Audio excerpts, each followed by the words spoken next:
Adulting with ADHD podcast, self-empowerment for women with ADHD. Today, I am excited to introduce you all to Patricia Sung. She is host of the Motherhood and ADHD podcast. Welcome, Patricia. Hi. Hi, how's it going? Hey, I'm just hanging in here with, mom and virtual schooling, working from home, all the juggling. Yeah, so why don't you tell us a little bit about you and what you're up to right now? Well, I host the Motherhood and ADHD podcast, which is specifically for moms that have ADHD. So I help disorganized, overwhelmed moms get their it together one step at a time so that you feel confident in running your home life. I think we are just a very undiagnosed and underserved population. Moms with ADHD are juggling all of the things and feeling like they're supposed to be able to do so much of it easily. And there's just a really rough expectation that is present in life today. And I want moms to know that, like, you're not broken. There's nothing wrong with you. This is who we are. And when we learn about who we are, we can figure out what are the strategies and tools and everything that we can do to make life more doable for us. It doesn't have to look like what your best friend's doing or that lady on Pinterest is doing. You need to find what works for you. And then you can take this huge deep breath and relax, because when you know what you're dealing with, you can make it work. So I just want to share everything that I can to help other moms feel good about who they are and what they're doing, and that they are being a great mom, and hopefully encourage a lot of people along the way. That's a really awesome mission to have. Were you diagnosed later in life, or same here. So tell us a little bit about that.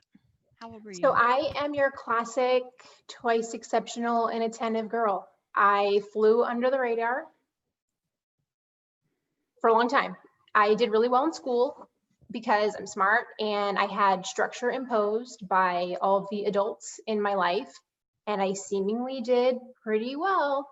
I was on honor roll and all that, and then underneath the surface was a horrible level of perfectionism, because as a kid, they kept telling me well, you're just making careless mistakes. You need to pay more attention. You need to go back and check that, like I hadn't already checked it 15 times. So this ridiculously high level of perfectionism under there. I definitely have OCD tendencies of trying to control things when I feel out of control. And people would have called me a very worried child. That is code for anxiety. And I was just panicking on the inside, trying to basically rationalize, this is what they're telling me it's supposed to be, but yet this is what's happening on the inside and it doesn't match. And as a kid, you don't know any better. You're just trying to do what you think you're supposed to do. And so I had these not so great coping mechanisms developed, but I was functioning pretty well. And then I got to college and the doo-doo hit the fan. It was a hot mess. I nearly failed out. I had to drop a bunch of classes. I almost lost my scholarship. I had some trauma in there, depression.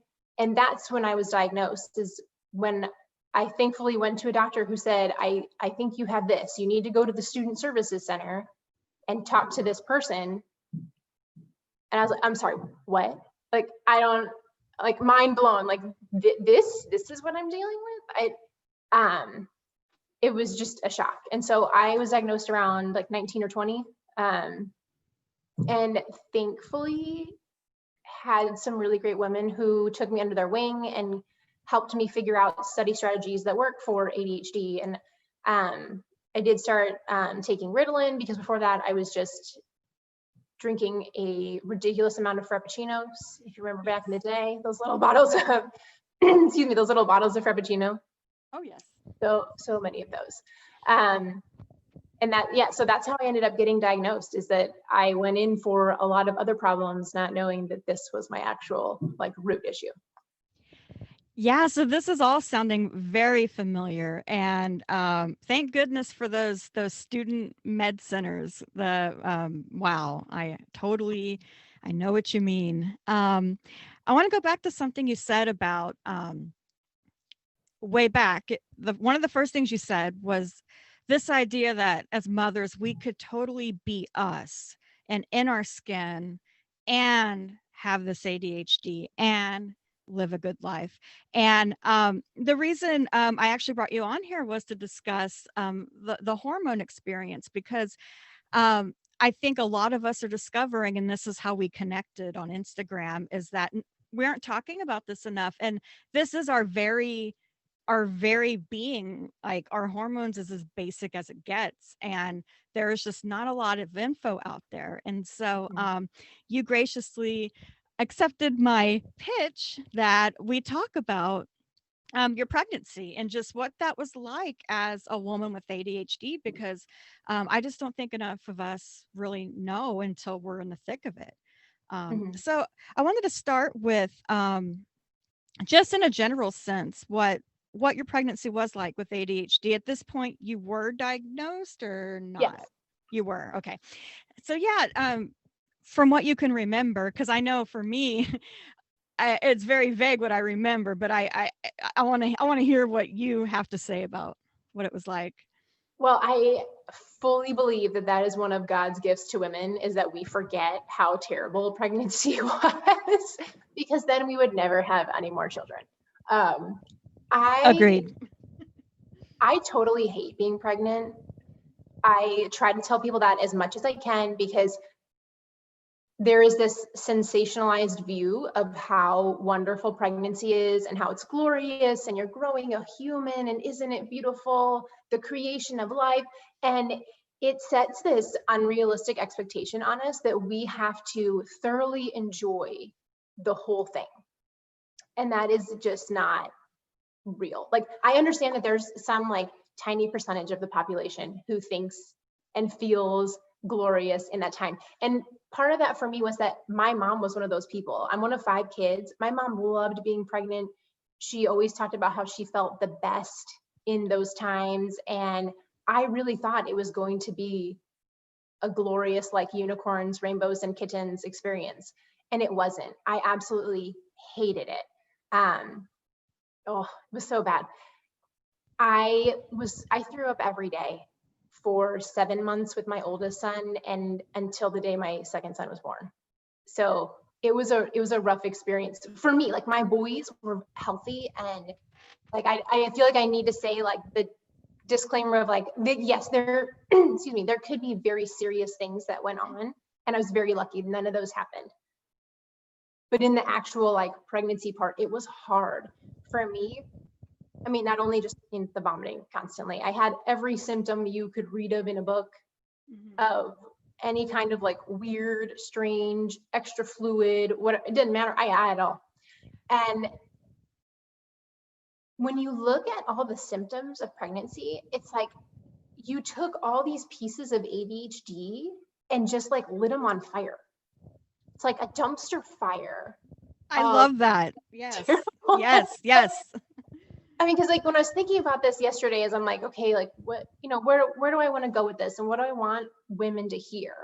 I was like, okay, one of the issues you have when you're pregnant is increased fatigue. I'm like, okay, well, ADHD women already are fatigued. We are tired. Having ADHD is hard, and so many ADHD women are diagnosed with chronic fatigue instead of ADHD, because they go into the doctor saying, I'm so tired, I'm struggling, I'm so worn out at the end of the day, I just crash. And they're getting this other diagnosis that is a symptom of their ADHD.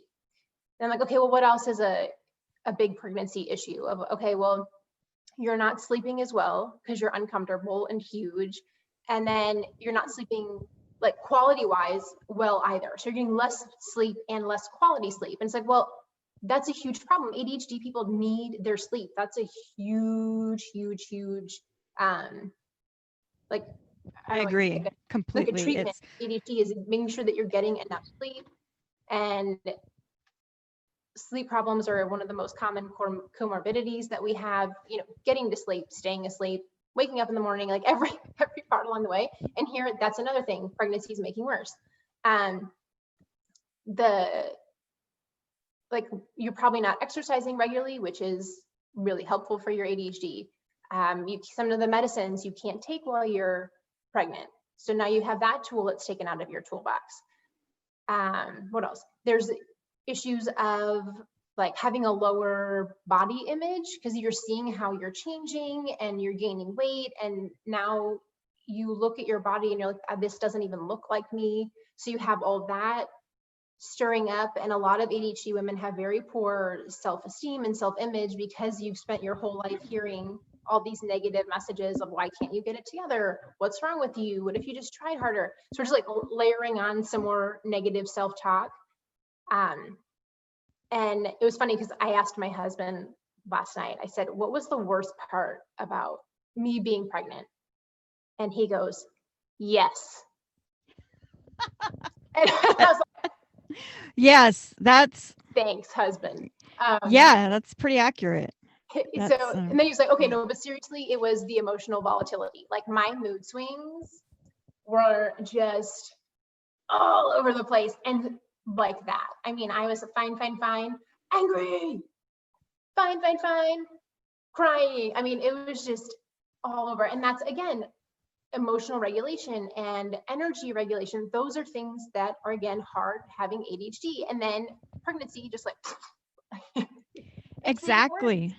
So Yeah, yeah, it's crazy. I was actually going to say right before that about the emotional regulation, and then it's the cognitive load because you're planning and buying, or feel like you're feeling like you have to buy all the things and plan all the things, and we're already taxed to begin with. So, did you experience a lot of that? The planning and all the advice and all the information overload. I mean, I'm sure that was really difficult. yeah, you have this huge stress dump too, because yeah, you're thinking about like, there's the very obvious like logistical things of like, I need to buy a crib, and planning the whole nursery is a project that we have to get done on a timeline, also hard. And then you're thinking about just from a level of, now I'm responsible for this human for the rest of its life. So you have that added weight and stress, and you're just adding like layer and layer upon what you're already doing. You're already stressed. And I think we think going in, when we don't know yet, that we have like this amount of responsibility as ourselves. And then we have this amount if you have a partner or a spouse, like their needs. And then you have combined together what you need to do together. And it's not just one person plus one person is two. Now you have my stuff, your stuff, and our together stuff. And you've got to balance all three of those. So when you put another person in, it's not adding one more pile of responsibilities. Now you've got all three individuals plus each person's part, like relationship. So you got, dad and kid, mom and kid, still juggling the parents together. Plus now you got your whole family dynamic. It's like you're taking it from like level 1 by yourself. Then marriage is like, okay, now I'm dealing with 3 things. You add a kid, all of a sudden you're at like level 7 or 8, and that's only 1 kid. Most of us have more than one. Yeah. So it's just like more and more and more and more. And I feel like a lot of moms found what worked for them as a single person. And then, you adjust when you add a partner in, and then all of a sudden you add this kid in, and it's a disaster. It's a hot mess. And that's when a lot of moms start to fall apart in that moment of adding. And I'm going to circle back around now to the hormones of like, also women with ADHD are like, I think it's 3 times more likely to have postpartum anxiety and depression because of the hormone issues. So you're not only adding in all that we've already talked about, now added again is the likelihood that you're going to be struggling with hormone related, chemical related additional problems to what you already had. Right. Like, yeah, absolutely. And I feel like this is a good time to pause and this is all definitely true and valid, to pause and also let me ask you this. What were some things that have surprised you about the whole thing? Things that you were able to juggle, and when you look back, you're like, wow, I did that. And it's like, holy cow, we can do difficult things. What kind of moments like that did you have? I mean, for one, I survived. I made it through. That's really the And goal. That's it. yeah, I think there's so many times as moms, we don't stop and take that moment to say, that was great. That went well. I made I a mean, that's person. also part of ADHD is that we don't do that reflection and assessment. Yeah. But to stop and say, wow, look at what I did. I made a human, brought it into this world, and it's still alive. Like, that is good. That is huge. To celebrate. Yeah. And there are so many of those little things that we don't give ourselves credit for. That's one way that I want moms to know, like, even though this is so heavy and burdensome and you're carrying so much weight around, you are doing an amazing job. You are juggling all the things. You were given your kids for a reason. They're yours because that's where they're meant to be. I know a lot of ADHD women who tell me, I feel bad that my kids are stuck with me. They could have had such a better mom with somebody else. It literally breaks my heart when they say that, because your kids were gifted to you for a reason. You're their mom because you were the one meant to teach them and grow them. And all those other moms out there maybe don't have your problems, but they still have problems. None of us are exempt from life problems. None of us are perfect. Even if they look super great on the outside and in their Instagram photos, they're struggling too. So we really need to let go of that comparison game as moms and focus on what we're doing well and grow and build on that positivity, because the more that we focus on what's going wrong, the more we're going to see it.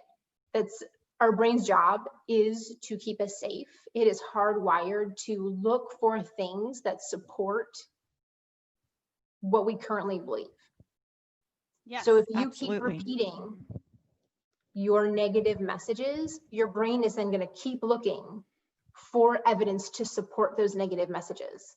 So we have to take an active role in saying, I am purposely going to focus on what went well in order to train my brain to look for that evidence, not what's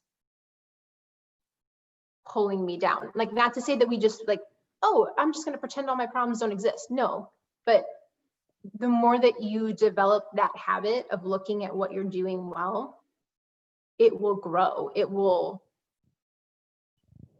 kind of, it's like a snowball effect of like, once it starts going, it will continue onward. I mean, I'm saying it's like, oh, I'll never have a negative thought again. No, that's not realistic. But you know, I totally agree with you. I used to hate that word positivity until I gave it a shot, and and I'm sure you're familiar with the book Positivity by Barbara Friedrichsen. Maybe not, but no, I mean, look that up. It's funny because a lot of what you're saying is what she studied in her book, so I just assumed you had read it. Oh, but so yeah, you're on top of it. But yeah, it's exactly that. I used to think it was this hokey Pollyanna stuff, but then I gave it a chance, and you're right, it snowballs. And if you cultivate that, those good feelings are going to feel better than a quick dopamine fix that might feel good in the moment. But if you could cultivate this like holistic sense of you're okay in your own skin, that includes hormones, that includes the kind of mom you are. Like that's intrinsic to like every fiber of your being. And so I love that you brought that up because I'm one of those mothers. Like I battle that all the freaking time. The good enough thing, like constantly. So it's nice to know I'm not the only one because it really I I mean, you think the don't more really like when we're vulnerable and say, I struggle with this, then other people feel safe saying, hey, me too. That's hard for me too. But if no one ever says, this is hard, or I feel like I'm not good enough, or there's times where I put my kids to bed and I'm like, what, like, how did I even make them a better person today? All I did was yell and tell them that they didn't do this right and get on. Like, if we don't make that known and we don't let that be normal, because it is, I have yet to find a mom who doesn't feel that way. I mean, there's different degrees, but we have to be willing to make that yuckiness a normal, because it is normal. And I feel like that's one of the ways like, Satan can just eat at you, because he separates and makes you feel like you're the only one that's feeling this way. You're the only one with that problem. It's you. You're the problem. So if we know that it's not that we're the only person dealing with this, then you can let go of a lot of that negative talk in your head about how it's just you. And then it's not a like personal responsibility and weight and like personality that you take on, because hey, Patricia has to deal with that. Sarah has to deal with that. I'm not the only one out there. Even if there's no one in your friend circle who's willing to be that vulnerable and say, hey, I feel like a really crap mom 5 days out of the week. right. 6 days out of the Absolutely. week. Right. Yeah, it's a real thing. And I'm glad we're talking about it more because that's how what was the quote I heard this week? Sunlight is the best disinfectant, right? I don't know who originated that. I don't know where it came from, but it's appropriate for right now, but it's appropriate in general. I'll have to look that up and see who said that because I don't remember. Haha, obvious ADHD joke there. When you open the closet and show people your skeletons and you let that light in, that's when we all can start to feel community and no, we're not. I mean, that's something I say all the time. Like, you are not alone and you are not broken. This is how we were created, and that's okay. We don't have to fit the mold of everybody else. That's all right. Yeah. And especially with hormones, because how much of our lives were we conditioned not to talk about things like our periods, or we don't want to say it's a hormone thing because we're tired of being pathologized like, oh, she's just her and her hormones, and Yeah. all the stigma attached to that. And then you add on the systemic issues with the medical field. And I was talking to my therapist yesterday, and she said the funniest thing that's true. She's like, if men had to deal with this hormone stuff, it would be figured out by now, you know? and I said we would have a blue pill for it, Exactly. Well, I mean, it's interesting Yeah. because so in November, I did a whole series on like energy regulation, emotional regulation, and self-regulation. It was wrapping up my executive function series. And in that research, I found a really great webinar by Dr. Sandra Cooey.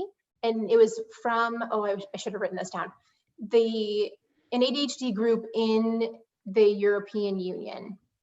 And she did a fabulous webinar for like, it was at least an hour, maybe an hour and a half, on hormones in women. And it was fascinating. Like, I'll say, I'll send you the link. It was so good. Please do. But the best part about it was that she's one of the few people that's talking about it. There are like little spatters here and there, but overall it's not studied, because when people choose their research subjects for scientific studies, they pick men because they don't want hormone influences in their study. Interesting. Wow, that's super enlightening. Yeah. So even just Uh, women as a whole, they're going to choose men first because they don't have the hormonal, roller coaster. But then to study women's hormones, a lot of men don't really care about women's hormones, so they're not going to pick that as their research project, right? So we need more women in science to advance women's health. But then on top of that, you put in women with ADHD. Well, we're even more of a hot mess. Nobody's tried to study that. Yeah. There are literally no like formal full out studies of ADHD women and their hormones. There's That just a makes lot of like surveys and anecdotal informal. stuff. Yeah, that makes total sense. And that tells you a lot right there. And I think this is like a common theme we're all dealing with right now as a country, but it's like, in medicine's eyes, there was a control group and a variable group, and we were the variables instead of saying, hey, we're all the control group that deserve inspection. So that's super interesting. I'm going to have to look at that webinar. That sounds fascinating. Yeah. I mean, she just went really deep into like talking about estrogen levels and how it matches with your, with your cycle, and estrogen is directly related to your neurotransmitters. And I mean, it was like all the things I already knew in my heart. She was telling me this is true and valid, and we need more studies and more information on it.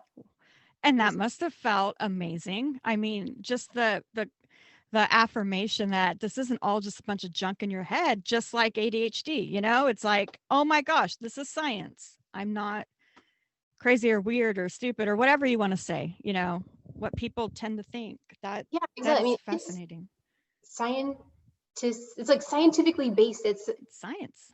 Again, I think this goes back, I mean, but I don't want to get on like a soapbox about no, but of course, when you think about, women were treated as second-class citizens for so long, so men didn't want to talk about periods and hormones. Like, I get that.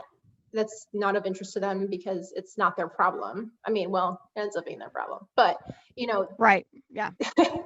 But yeah, that, it's been brushed under the rug for so long, and we need to be out there talking about it and normalizing it, because it's a fact of life. Like literally every woman is dealing with this. It's not like a surprise or a secret. We all have periods. We all have hormones. I hate that it's this like meme worthy topic, because it is serious and it really affects some women greatly. Like, yeah, I had no idea the level of like, what's it called? Premenstrual dysphoria. PMDD. Yeah. Yeah, thank you. I'd heard of it, but I didn't realize the level to which so many ADHD women are suffering from that. This is serious stuff. And I want those women to know that they are not the only person who has issues around their cycle. And if we don't talk about it, those women are just sitting there beating themselves up or harming themselves instead of getting help, because they think they need to hide it and shove it under the rug, instead of saying like, this isn't my fault. Like, I didn't give myself hormones. Like, this is just how your body functions. And when you know that, you can then get help for it. That's why, when people are like, do I really need a diagnosis? I'm like, what am I going to do? To me, the biggest part is when you know what your problem is. And I don't know how to say a problem. I guess what your situation is. Like, if you can put a name to it and know that it is real and it exists for many people, then it's not in your head and you're not doubting yourself. Again, taking on that like personality of shame or guilt, or there's something wrong with me. You can then make changes to improve whatever you're dealing with, because it's normal and other people have dealt with it. So there are like ideas out there, and you can reach out for help and ask other women, okay, what do you do about this? And find what works for you. Absolutely. I really love that. It's, you can't even address it until you know what it is. So just talking about what this is, even with you, like, even though I know all these things to be true, just talking to you is so reaffirming that, yeah, we get to talk about this. We get to, this is valid, you know, it's a wonderful feeling. And I'm so jazzed to have been able to talk to you about this. And before we go, I wanted you to let the listeners know where to find you. First of all, the best place to find you. I think I saw some TikToks of you. I think you're on TikTok, right? You have some pretty. I'm not on Oh, TikTok. One of my good friends, who's also a really awesome lady in the ADHD community, her name's Camden, or I think her username is Camden _ADHD. she She looks does a just like ton of you. videos about ADHD stuff, and she had Yeah. put my podcast in some of her videos. I really, Okay. Because I was on your feed and I was like, are these TikToks? These are hilarious. That's I so am not funny. that cool. I Girl. feel like Yeah. one day I'll probably get there, but I feel like I'm trying to recognize my ADHD tendencies that I will probably spend 400 hours there. So I'm just saying no to the TikTok right now Good for and you. Yeah. just stick Smart. with my Instagram, sometimes into a little Facebook, and, you know, try to rein it in, because I could literally just, the dopamine just rolling through. Oh So yeah, the struggle is very real. So, where can we find you on the things that you're focusing on the things that you're really going all in with? So you can find me most on Instagram. I love posting on there. It's at Motherhood and ADHD. And the podcast, obviously, you can listen to that pretty much on any podcast app. You can Yeah. locate it. And if you're not into podcasts, you can go to my website and I put the transcriptions on there. So if you're not an auditory learner, you want to read, you can read there Perfect. on my website, patriciasung.com. And I also have a great little like freebie I love to offer Yeah. moms. I have quite a few on my website, but the one that I'm like jazzed about right now is what can you do for your ADHD that doesn't involve medicine? Not to say that medicine is bad. I take medicine, but I know a lot of people either don't want to or can't.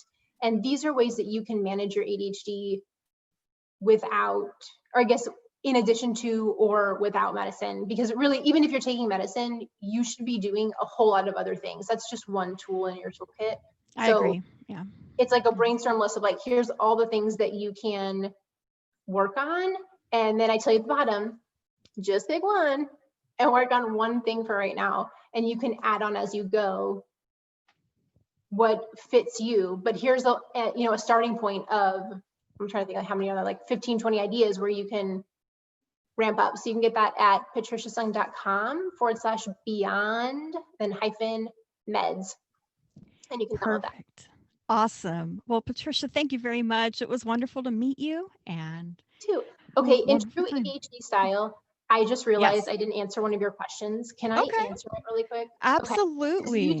you asked me like, what did I learn? And I started off on a tangent and I realized I didn't actually Oh, answer the question. Well, I mean, I yeah. sort of did in that tangent of like learning about myself, but practical, Yeah. I really like practical tips for moms because a lot of times we Yes, think of about it and course. then get caught up. Yeah, go for it. Yeah. So my like major tip is just lower your expectations. You can't do everything that you used to when you're pregnant. That's Like your body is already using like half of your energy towards growing this human. So you only have half of your energy left. So expectations should be like bare minimum of getting by, like keeping your kids alive, basic functions. And then if you can do more, great. But just tamper it down a little bit. And that's the then best right there. I hate to interrupt you, but that's everything right there. I mean, that is it. I mean, all your other tips are going to be amazing too, but that is huge. That right there is the thing I have heard across the board from everyone, and it rung true for me as well. So continue. I just had to give an emphasis there on that. yeah, just take it down a notch. Yeah.